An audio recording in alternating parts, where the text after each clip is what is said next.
Hey guys, it's TF Nut. Welcome back to the channel. Today we're doing another action figure review. This time it's going to be of the brand new Hasbro Marvel Legends series, Avengers Beyond Earth's Mightiest series, Iron Man Model 1, aka First Appearance Iron Man. Very excited to finally have this updated First Appearance Iron Man in the line here.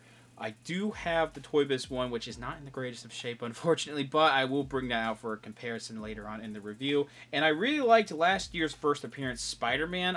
I can't think of who else we can get in a First Appearance look right now, but I'd love to see some more First Appearance stuff.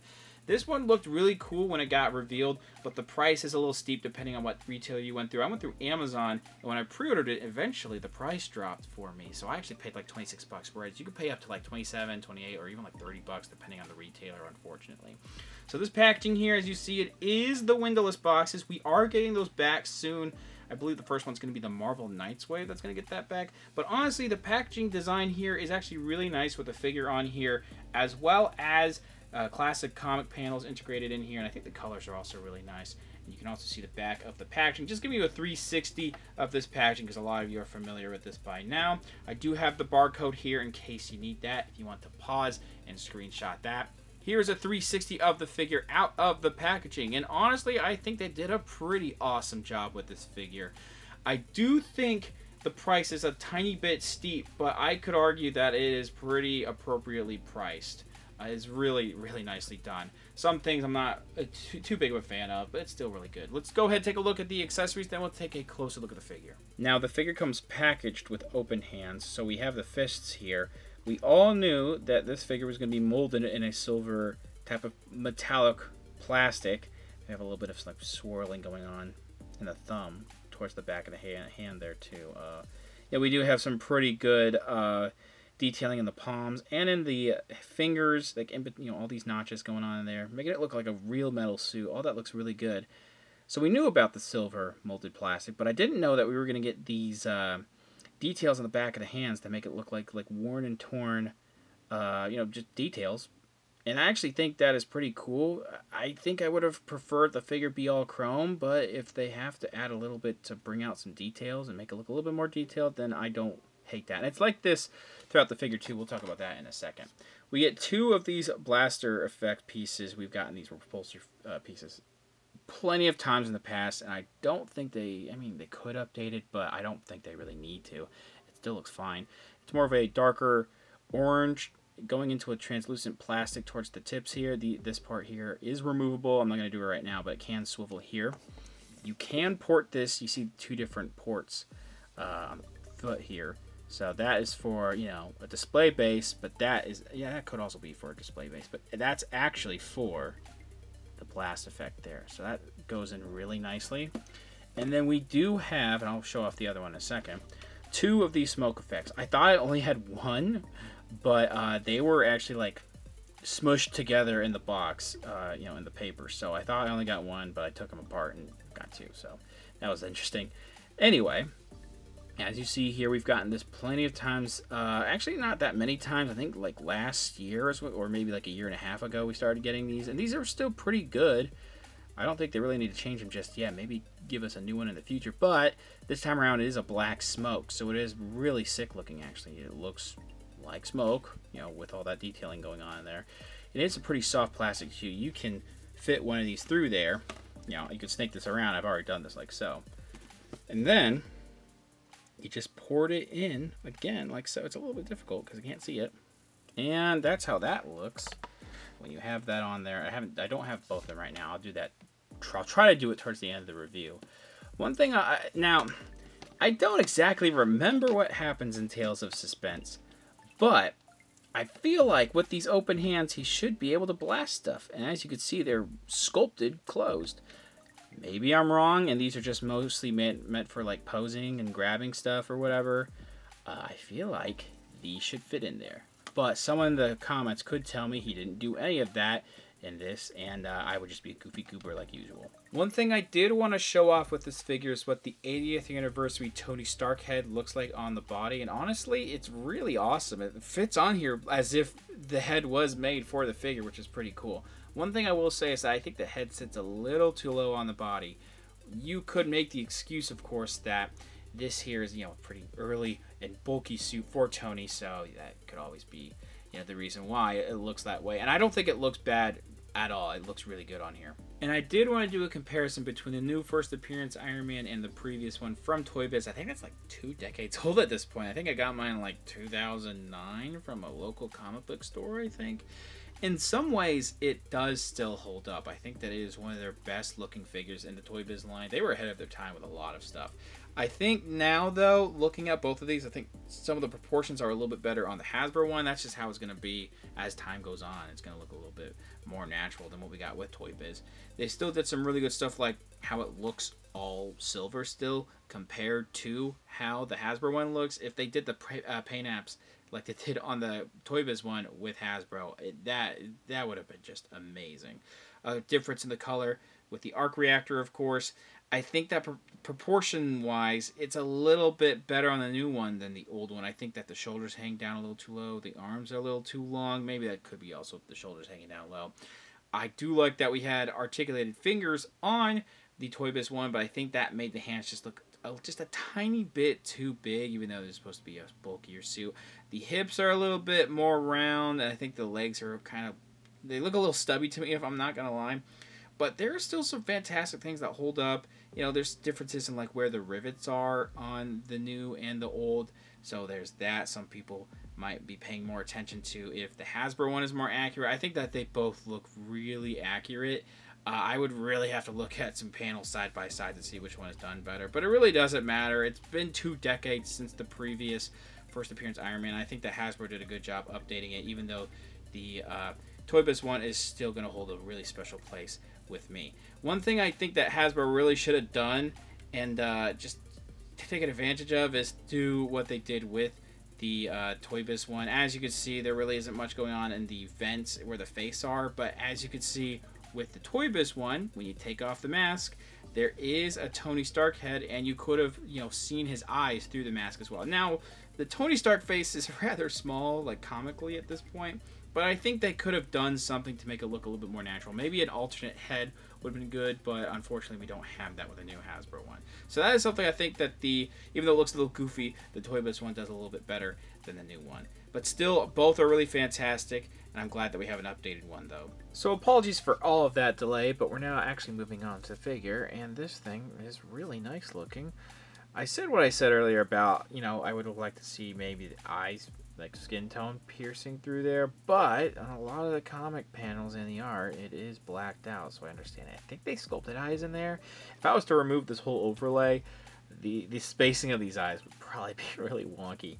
But what I do like is attention to detail of how, like, the plating of this overlaps this. That's really sick. I do like the rivets going on there. And I mentioned this earlier with the, you know, the overall attempt of metallic silver going on here. Some parts, like the helmet, it actually looks really good. It's almost like a different texture compared to this and that swirlized, like, plastic and all that they've done for like a decade now. It could be worse. I've gotten a little used to it over the years, which is, I don't know if that's a good thing or not, but I do wish, you know, part of me does wish it was maybe like, you know, you see Silver Surfer, which is a little bright here, and I would have liked some metallic paint on there, or something similar with the chrome going on with Ultron from the Ursa Major wave. This on this, but just a little bit darker, that would have been amazing. You could have, unfortunately, though, like with Silver Centurion, which is a fantastic figure, could have had some chipping in some areas. There's chipping going on the legs with the paint there, a little bit in the arms. I think there might be, it's been a few years since I've had this, but there might be some chipping here too. So I do understand them not doing it, because it could have had some paint chipping. But the price of these figures, especially with this particular line being a little bit more expensive than 25 bucks, I really wish that they did otherwise. Again, you can tell that this is molded in a particular plastic color, but the way that the texturing of this helmet looks, it would have looked nicer if the rest of it looks like that. You can tell this looking different from here.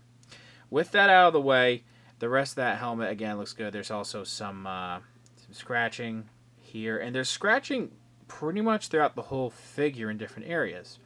You see it towards the repulsor piece there, which also has a really nice like white going into blue there. Up around the neck in different areas. Around the lower part of the torso. You also get it on parts of like this hand here and that hand. There's parts on the arms right here and then there. I think there's a little bit on the back. I'm trying to look. There's parts on the back of the helmet, definitely. As you see there. I don't see any on the back, which is a little disappointing. You also get it on the front, though, around the knees, and that looks really good. I think they could have done both, honestly. There could have been a way, but... I mean, the overall sculpt of this, though, just the shape of this figure is really good, too. I'm just really digging it a lot. The creasing of whatever's going on in the metal here, looking really sick. Still neck piece going up in there. You can tell there's a little bit of detailing in that separate neck piece, and we'll go over articulation in a second about that. But there's even some scratching in that. This antenna piece is actually a harder plastic. It's not like a super stiff plastic, but if you bend it a little too much, this will break. I believe it was a much softer plastic on the Toybiz one. Like I said, when comparing them, I think that the proportions are a little bit better. These are supposed to be pretty circular, but these are much more natural looking hips going on here. I'm going a little bit all over the place when it comes to certain sections. I usually work in one part of the body and then go down. But you see the pinless on the arms there. All that looks really nice. And in the light here, the plastic, the way that it's molded, isn't too bad, but you see it a little bit, the swirlized stuff going on in here and in that shoulder joint. In this piece, I'm trying to see if this is a separate piece on a Silver Sculptor, if this is all one piece, because I don't know. Looking a little closer, all this looks like an overlay, but I could be wrong, and it could all be one sculpted piece. Either way, it gives, the look of this, being pinless, and this is definitely pinless, of course. Now, sometimes the pinless doesn't match, like the color here won't match this, but I think it's matching pretty well. I can even see some scratching on the elbow as well there, some rivets there, a lot of like some lines going on, just a couple lines really going on here. The way that these hands look also look really good. Again, I wish they could not be accurate, could be accurate, but wish there was a hold there, just me personally. Again, I could be wrong. That's what the back, again, looks like. These little ports, whatever's going on with the around the stomach here. And this is a separate belt piece here. If you were to take this off, I'm sure this would look really weird with the crotch piece. But this makes it look a little bit more natural and seamless. This is a slightly, on camera at least, this is a slightly brighter color than this, which can look distracting. But in person, it all matches pretty well, actually. There's even the back panel here, whatever's going on here with this rectangular shape with these lines going on. These flat side pieces looking really good. Everything else, there's not much else to talk about that I've already gone over with the rivets and then a seam line there, I guess I could say that. And then kind of like what's going on with the lower part of the arm here. I feel like the shin up is also a separate piece, but I could be wrong. But, pinless no matter what there, which looks good. The knees, when you bend that looks really nice too. It looks a little chunky though. That's just how it's gonna be with, the overall proportions of this figure mixed with the articulation. So I'm not gonna really blame them too much for that. Then we get down to like the ankles with this line here, sculpted in there. And the boots. You can see a little bit of treading going on the bottom. And again, I do like the separate ports. I do think it's more prominent here compared to the new one.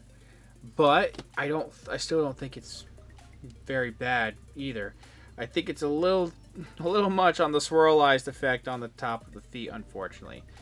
But, this is just a really nice looking figure. Me personally, again, proportions-wise, it's better, at least I think, compared to the Toybiz one. Moving on to articulation, which is pretty good on this figure. One thing I was concerned about was the range of motion in the head, because we have this dumbbell joint, and then we do have this neck joint going into the torso that has a ball joint. But with all this plastic from the helmet, I thought it was going to be pretty hindered. But with the body all the way up, this is how far forward it wants to go, which actually is pretty decent for what this suit is. And then you can shimmy it a little bit. That's as far up as it wants to go. So it's not going to be amazing, but it's actually pretty good for what this suit is. Again, you know, a bulkier, more hindering type of suit. And then the side to side is actually really good, and that swiveling is really nice too. Arms do go all the way around, and they do go in and out. As you see there, it actually goes out a little bit farther than I thought it would. Then we do have upper arm swivel, which it's a little bit gummy here. The upper arms have just been gummy on like every Marvel Legend I've gotten since 2021 or 2022. You do want to bend this part and then, you know, bend the lower part, then bend the upper part, and you get a better double jointed bend, but it's just a little over 90 because of all that plastic going on. Swiveling and hinging here, that's for all sets of hands. The forward is pretty good. Ball joint here is a little bit tight, but you can swivel it, make it go back it's about as back as it wants to go, if you can see that. In the forward, again, the suit, it's going to be a little hindered because of how it is, but you do get side to side, so there's actually decent articulation going on in there without breaking up the sculpt too much. Forward like that, which could be a little bit better. Back is hindered. Almost a perfect split, actually. Upper thigh swivel is a little bit loose on my figure. We do have pretty nice double jointed knees. I think you're going to want to bend. Do the same thing with the arm here. I think down here too. And then we do have ankle rocker there. And then the foot, that's as far down as it wants to go without me trying to force too much. And then up there. And there's ankle rocker again. Measuring out the figure before we do size comparisons is going to be about just under 17 centimeters. And that's going to put this at about 6 3/4 inches tall. A little bit taller than a standard size Marvel Legends, but that's to be expected with Iron Man.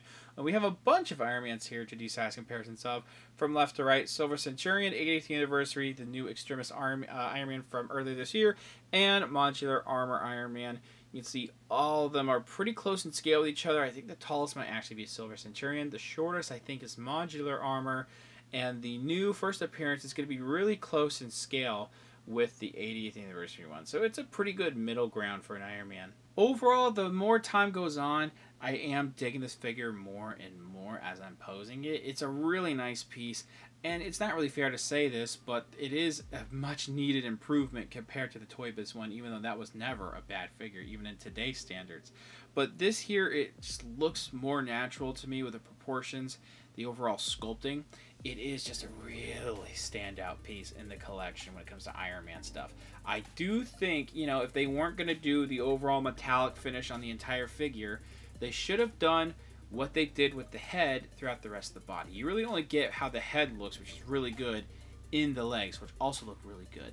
And then you get to with the arms and the torso, and all that has more of the swirly, pearlized effect in the plastic, which doesn't look amazing. I do like the nice touches of the scratches throughout the figure, but me personally, I would have just liked a way more consistent look of metallic just finishing on the overall figure.